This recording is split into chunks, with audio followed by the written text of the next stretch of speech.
everybody, welcome to the garage. I'm Jeremy Cordeaux. Peter Clayton's behind the camera, and Gary's sitting in. Thank you. Welcome. I've got an audience. Yes, an audience of one today. An audience of one. A loyal fan. A very, very warm Adelaide Cup day yesterday, and that makes, I think, 2 in a row. But anyway, it's autumn. It's the last throes of summer. I think 7,000 people came to watch the race, horse race. But make no mistake, horse racing in our city, if not the entire country, is dying. A great pity. It employs a lot of people. The activists want to get rid of it. I think they got rid of... Pete, what's the horse race up in the hills? I think that's Oakbank. Oakbank. Yeah, Oakbank. That's the jumping. The jumping one, yeah.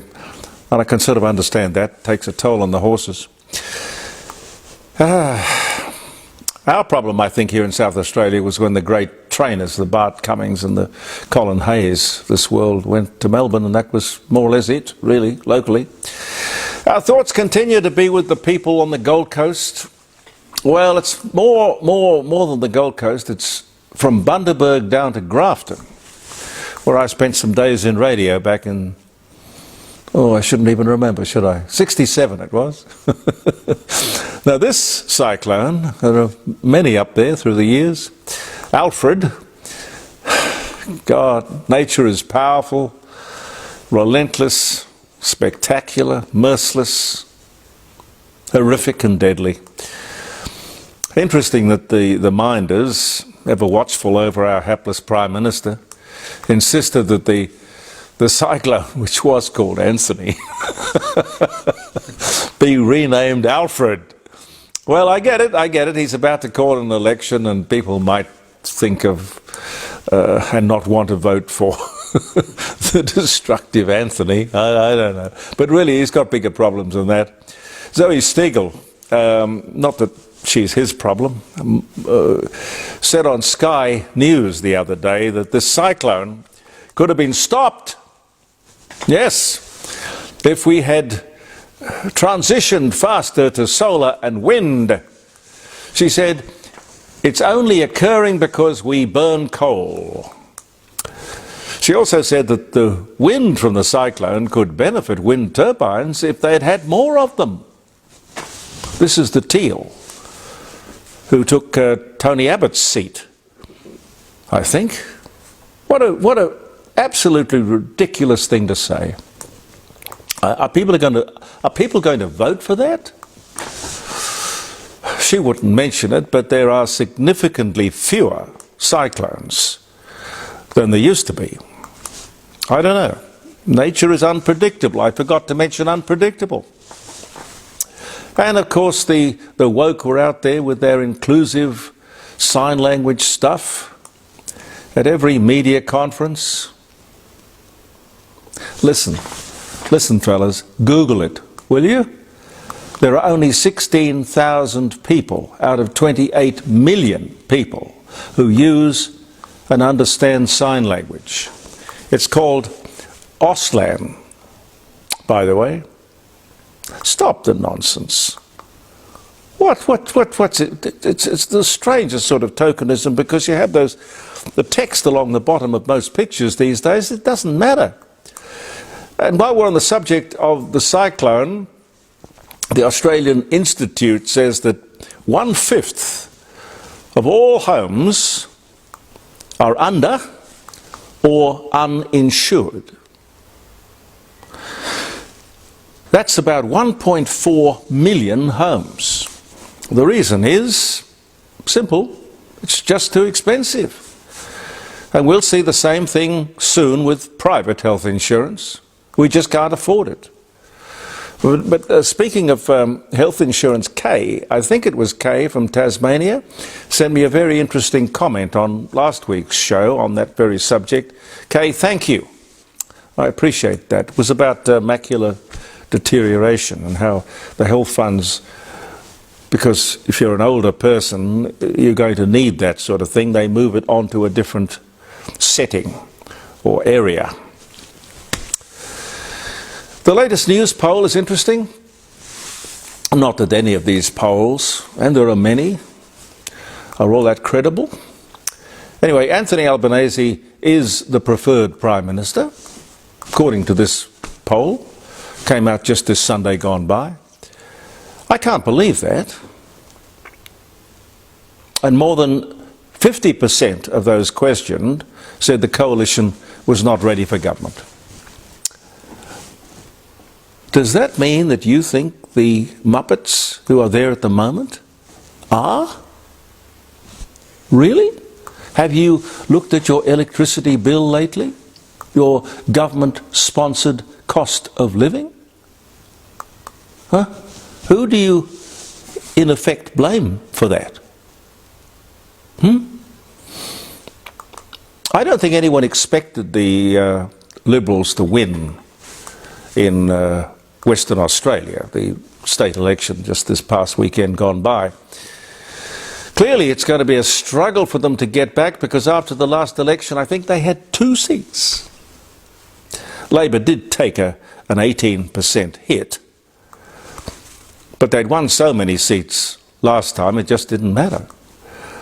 They got 42% of the vote and should be congratulated. But for the Libs, there are lessons to be learned. Don't be timid. Don't try to please everyone. Stand for something. Get a leader with charisma, someone who can talk, persuade, charm, argue. It's difficult in Western Australia because Labor has become a very good Liberal party. And that's sort of what's happening here in South Australia as well. Moderate, pro-business, pro-mining. In Western Australia, they are prepared to stand up, by that I mean state Labor, are prepared to stand up to federal Labor, as Roger Cook did when these idiots in Canberra wanted to introduce environmental legislation which would have hugely impacted the mining industry upon which they, and by the way us, we all depend. The Premier said to Anthony Albanese, "You introduce that legislation and we will lose the upcoming state election." What Albanese did was to pull that legislation, which doesn't mean he dropped it. The Greens will insist they bring it back if they win the federal election. So that is one to watch, particularly if you live in Western Australia or you have mining shares in mining companies, which of course most of us do through superannuation. But that wouldn't occur to Anthony Albanese. Remember, the only thing we have got going, Anthony, in Australia, is the mining industry, if you hadn't noticed. Speaking of the election, I really believe Peter Dutton is very close to a landslide victory. I don't see a hung parliament. What is the advice that you would like to give him? Any ideas? Any pet projects? I hope he's listening. What's on your wish list?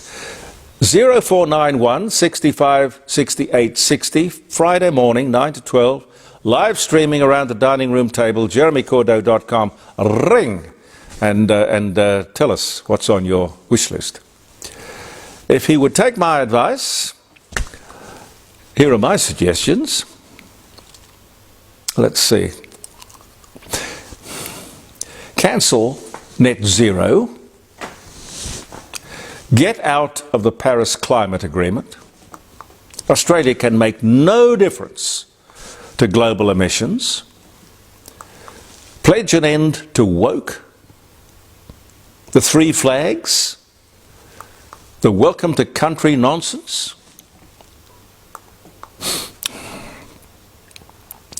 Stop the wasteful spending on all that sort of wokish inclusive advertising. Stop the billions that are spent on consultants. No men in women's sport or toilets. How complicated is that, Peter? How bleeding obvious is that? No immigration for 5 years, and then only people who have our values or who are prepared to commit to them. Public servants will be required to return to the office. No, actually, I can't throw that in because I think he's already said that that's what he would do. And here's something else that the opposition should be onto. Stephen writes, I'll make sure I don't misquote him here. Stephen writes, Adam Goods runs a multi-million-dollar company advising on defence contracts. Does he know anything about defence? Stephen says he doesn't. Here's the question. The defence industry has to deal through an Aboriginal company if it wants to win government contracts. Now, if that is true, Stephen, that is shocking, horrific. Why would we allow a situation like that to exist? If the Australian defence industry wants to win government contracts, you know, bushmasters and stuff like that, they have to work. They must work through an Aboriginal intermediary. Why? Peter? Peter Dutton? Did you know that? Can you fix that? Will you commit to fixing that? That's bizarre. The Australian War Memorial in Canberra. I've been there. Pete, have you been there? Yes, I love it. Yeah. Yeah. Gary? Many times. Love it. It's remarkable. Remarkable building. G for George. Yes, G for George is there. A beautiful tribute to the fighting men and women, the sacrifice, the history of Australia. On so many levels, a most significant building. The ABC's Four Corners program last night decided to make the extensions, which will almost double its size, and its funding somehow controversial. It's been a fact that for many years the defence industry has sponsored or supported the War Memorial, to which I say, so bloody what? Lockheed Martin, BAE Industries, British Aerospace, Grumman, there are a lot of them. Now this shabby little story seemed to suggest that the defence industry should not support the War Memorial, or that more correctly, the War Memorial should not take this money. This, they said, is tainted money. Tainted money. What absolute nonsense. Where would this country be without our defence industry?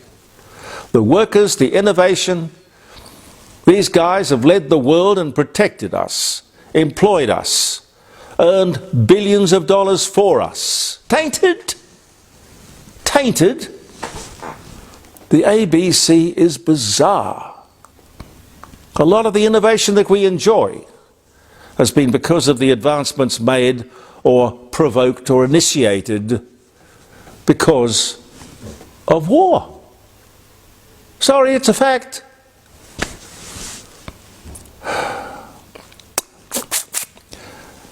Barry Clark, I don't know if the name rings a bell, we were talking about him around the dining room table. Barry Clark not only had his 15 minutes of fame the other day, but he inspired a nation by tackling that shotgun-carrying 17-year-old who had allegedly tried to board a Jetstar flight from Avalon Airport in Victoria. Popular wisdom is, of course, don't get involved. You know, that's what they tell us. Don't get involved. Don't get involved.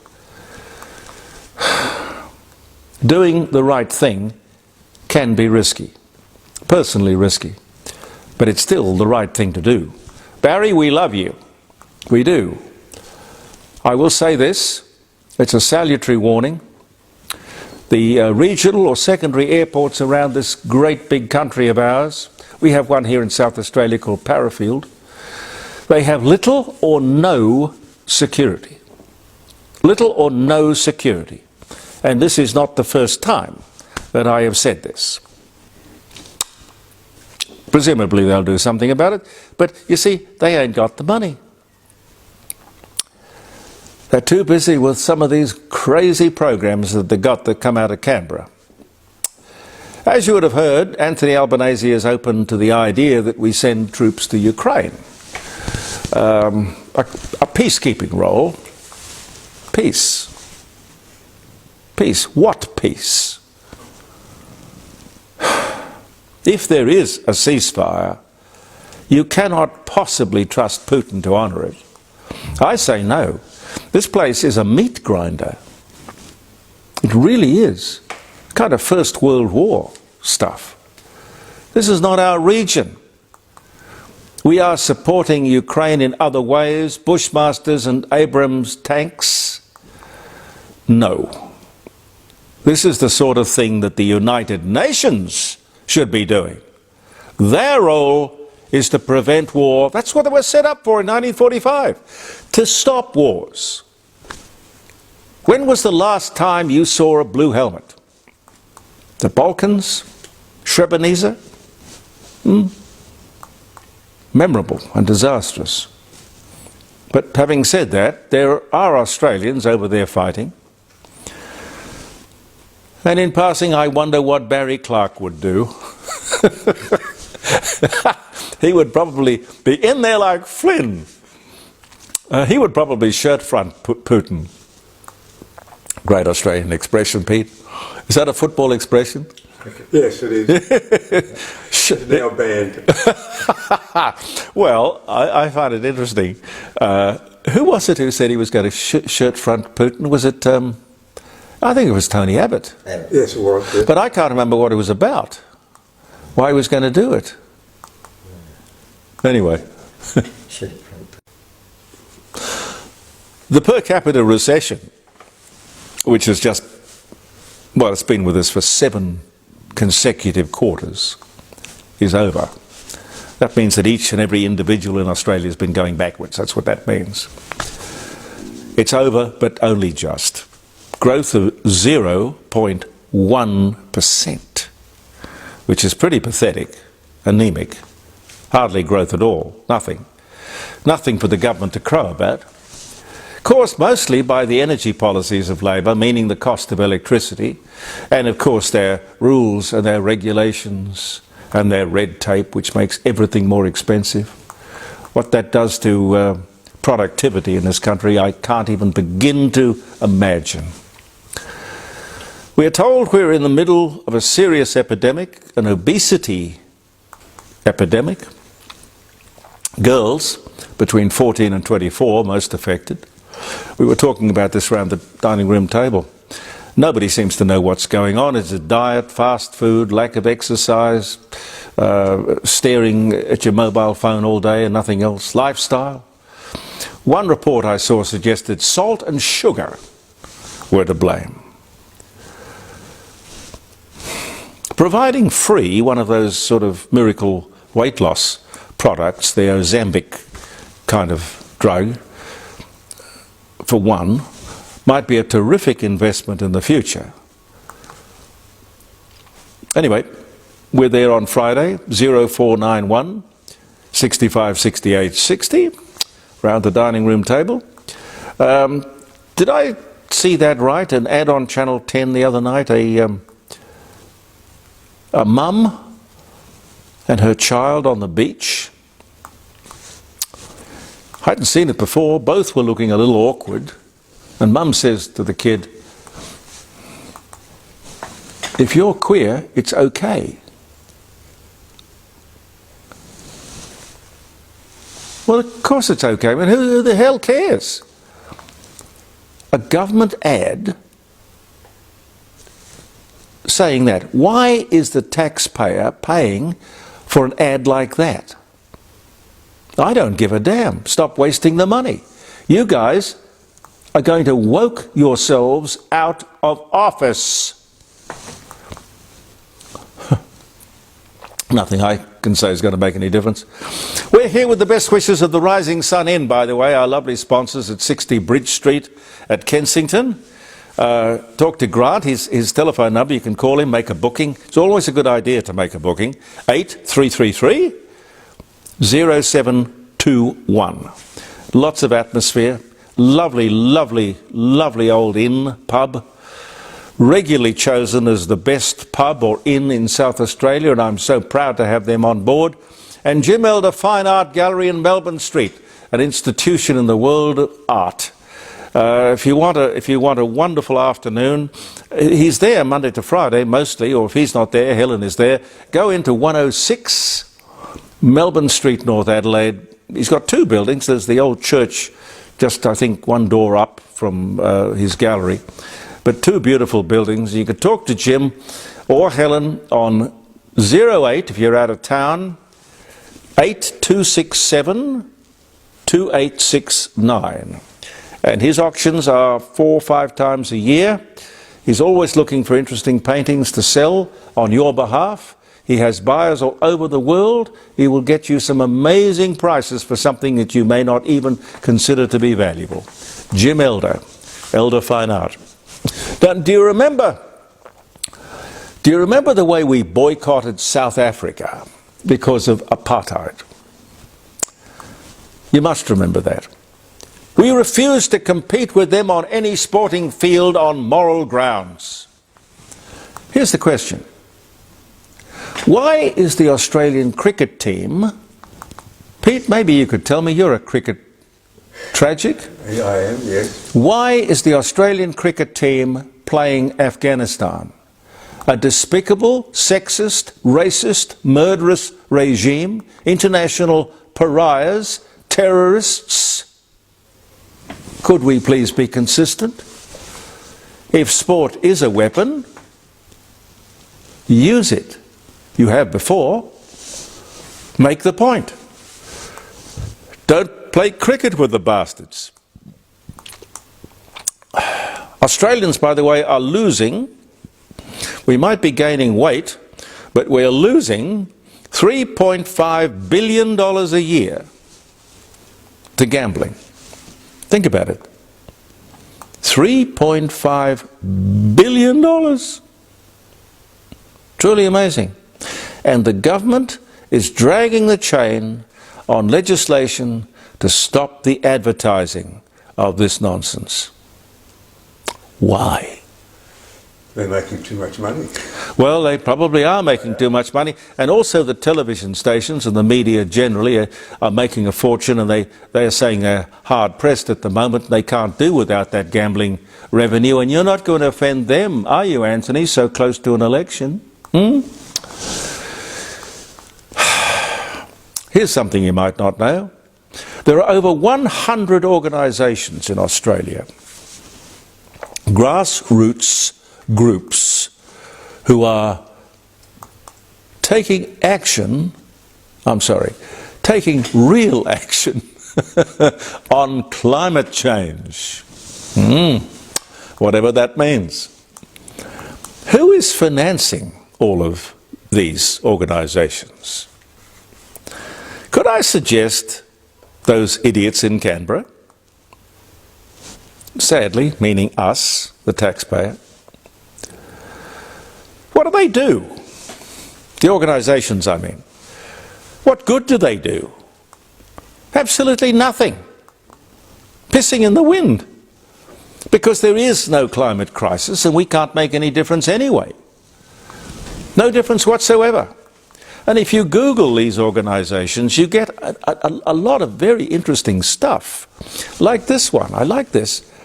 At the end of last year, globally, there were 4.2 million people employed in climate change jobs.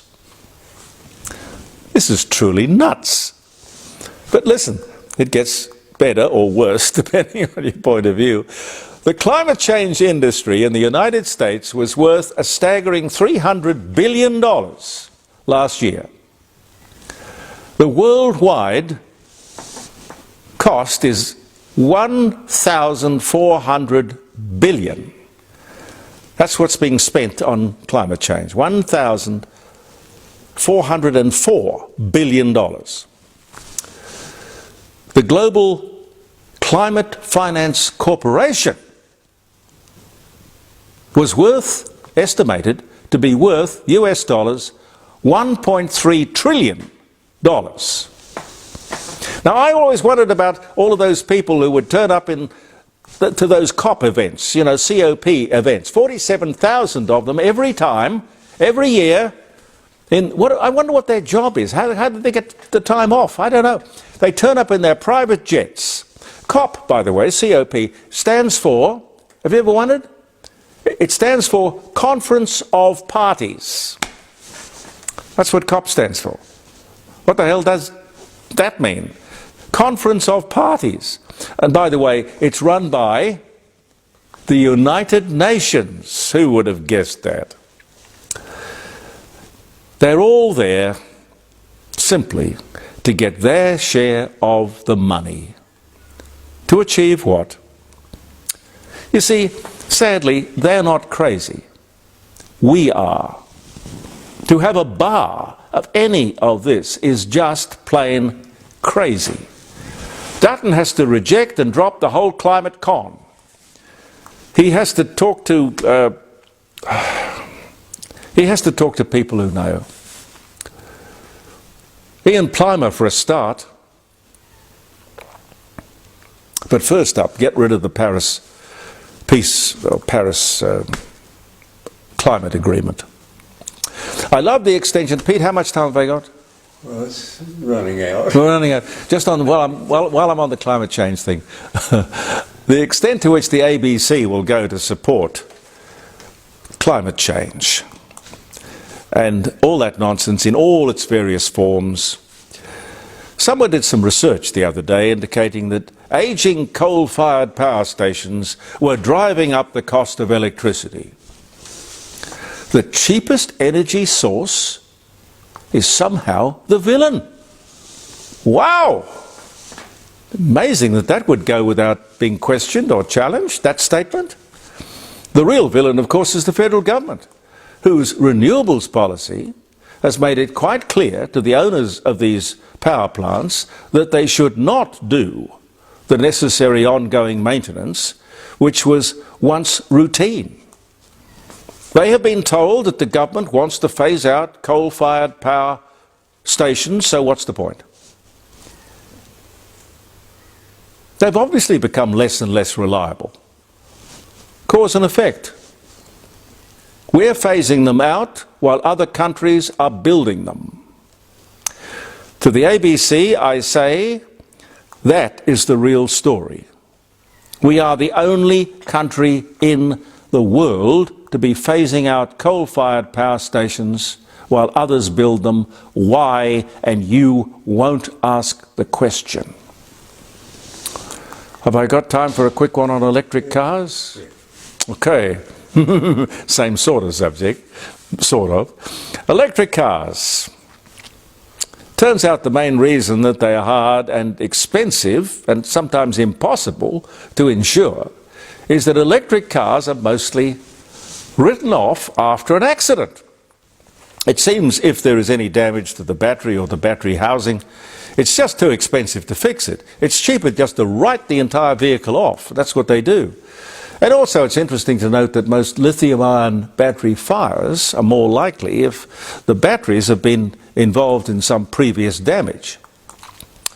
And I read that in England it costs more to charge an EV at a, what can you call it, public charging station than to fill a petrol or a diesel car with fuel, conventional fuel.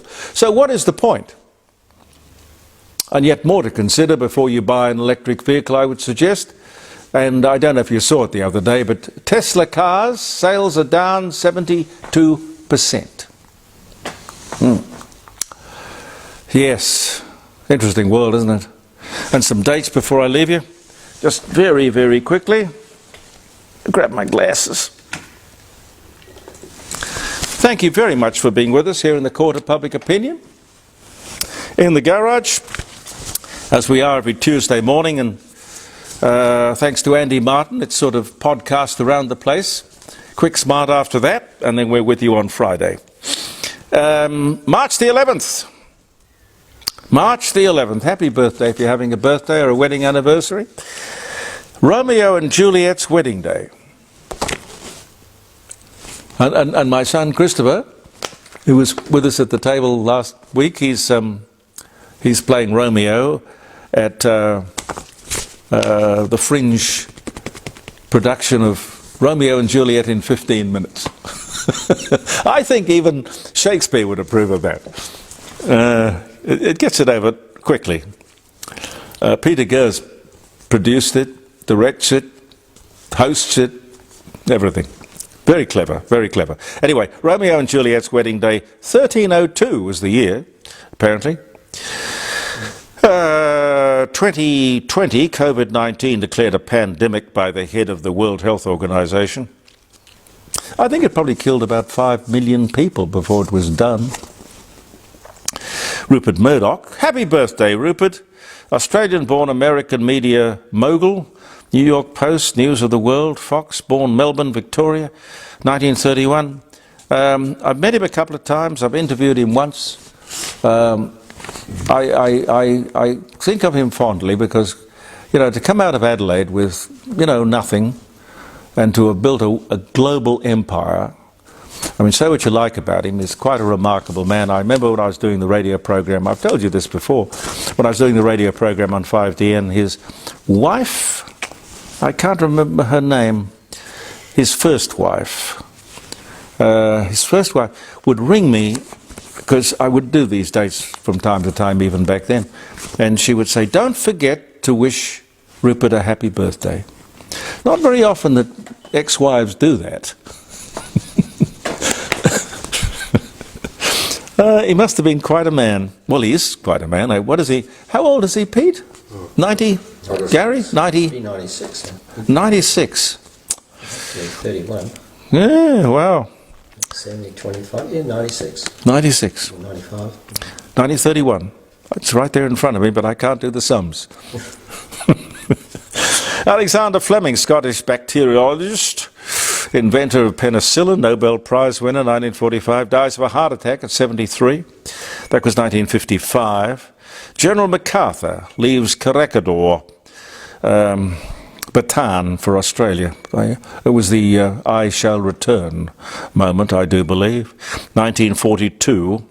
Mikhail Gorbachev replaces Konstantin Shchenko as Soviet leader. That was in 85. Janet Jackson signs a $40 million, Pete, you'd like that, wouldn't you? Oh, yeah. A $40 million 3-album deal with Virgin Records. Oh, if only. You know, I've never ever owned a Janet Jackson record. I don't think I've ever even heard one, frankly. Richard E. Byrd, American aviator, polar explorer, first to reach both the North Pole and the South Pole, dies at 68. In 1957 he died. British Prince William says the royal family is very much not a racist family. In his first public comments since an interview with his brother Harry over that's Harry's wife, Meghan, that was in 1921. Earl Stanley Gardner, American detective writer, Perry Mason, dies at 80. The year was 1970. This was the day. The English auction house Sotheby's holds its first ever auction. It was books, and it was this day in 1744. Oh dear. British pound note ceases to be legal tender, replaced by a £1 coin, 1988. Beatle Paul McCartney is knighted by the Queen on this day in 1997. And there was one here, Caroline's father, where was it? It's here somewhere. This print is very small. 1983, Andrew Peacock becomes the leader of the Federal Liberal Party. This day in 1983. I think he would have been the best Prime Minister we never had. Really? I liked Andrew, the late Andrew Peacock. Thank you very much for being with us. Look forward to your company on Friday around the dining room table. Believe in yourself. Peter Clayton and I will be back. I'm Jeremy Cordeaux. Believe in yourself, and thank you for viewing the Court of Public Opinion.